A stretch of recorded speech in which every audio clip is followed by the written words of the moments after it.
never thought something as small as a laptop could ruin my entire life.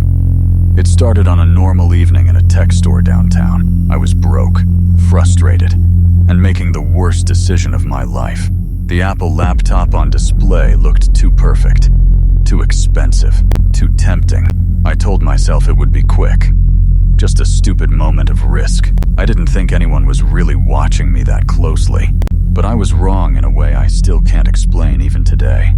The moment I stepped out of the store, everything changed. I barely made it past the parking lot before someone shouted behind me. Security came fast. Too fast, like they already knew what I did. My heart dropped the second I saw the flashing lights. Within minutes, I was surrounded and forced to the ground. They kept asking me about the laptop, like it was more than just theft. And something about their tone felt off, almost nervous. Almost. The police arrived shortly after and took me into custody. I expected anger, shouting, maybe even a lecture. But the officers were unusually quiet, exchanging looks between each other. One of them didn't even touch the laptop.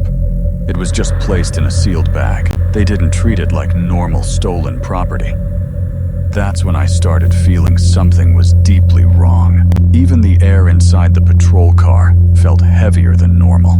On the way to the station, nobody spoke a word. I tried asking what my charges would be, but got no clear answer. Instead, the officer kept glancing at the rearview mirror. It felt like he wasn't checking on me, but something behind me. The road outside looked darker than it should have been that evening. Streetlights flickered as we passed, almost like they were failing on purpose.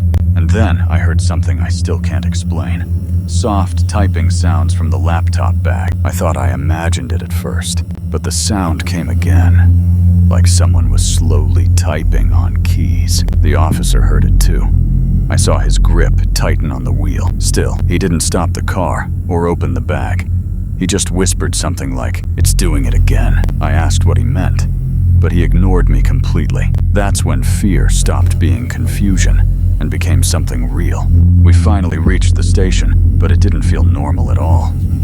The building looked older than I remembered from the outside. The lights inside buzzed louder than any place I had ever been. As they walked me in, the doors shut behind me with a heavy metal echo.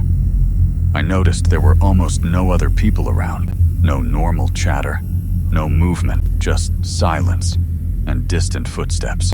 It felt less like a police station and more like a place forgotten. They took my information, fingerprints, and everything quickly, but the officers kept acting distracted, like they were waiting for something. One of them finally placed the laptop on a metal table. The screen was still closed, but it was slightly warm, which didn't make sense. Then, without touching it, the screen flickered open for half a second. Every light in the room dimmed at the exact same moment. And then everything went back to normal, like nothing happened.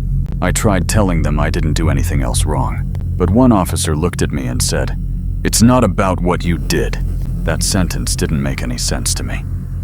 They placed me in a holding cell shortly after. The cell was clean, empty, and way too quiet. But the moment the door locked, I heard typing again. Except this time, it wasn't coming from outside. It was inside the wall. Pressed my ear against the cold metal surface. The sound was real. Slow, steady keyboard clicks. Like someone on the other side was writing something long. I shouted for the guard, but no one responded quickly. Instead, the lights in the hallway started flickering again, and in those flashes, I thought I saw shadows moving where no one stood.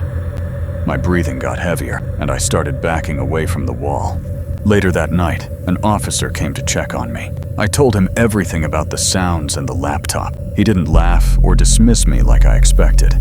Instead, he looked worried, like he already knew this was happening. He asked me one question I'll never forget. "Did you ever open it?"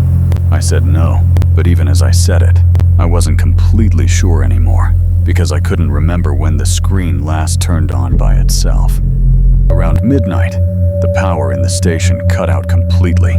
Emergency lights turned everything into a dull red glow. That's when the typing stopped. The silence that followed felt worse than the noise. Then suddenly, The laptop in the evidence room powered on by itself. No one touched it. No one was near it, but the screen showed one single line being typed. "I see you." The officers rushed into the room immediately.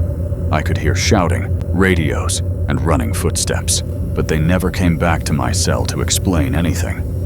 Instead, I heard doors locking all over the station, like they were containing something instead of investigating it. The air felt colder now, even inside the building, and I realized I wasn't the one being held anymore. Hours passed without anyone speaking to me. Then I heard footsteps slowly approaching my cell. Not running, just calm, steady steps.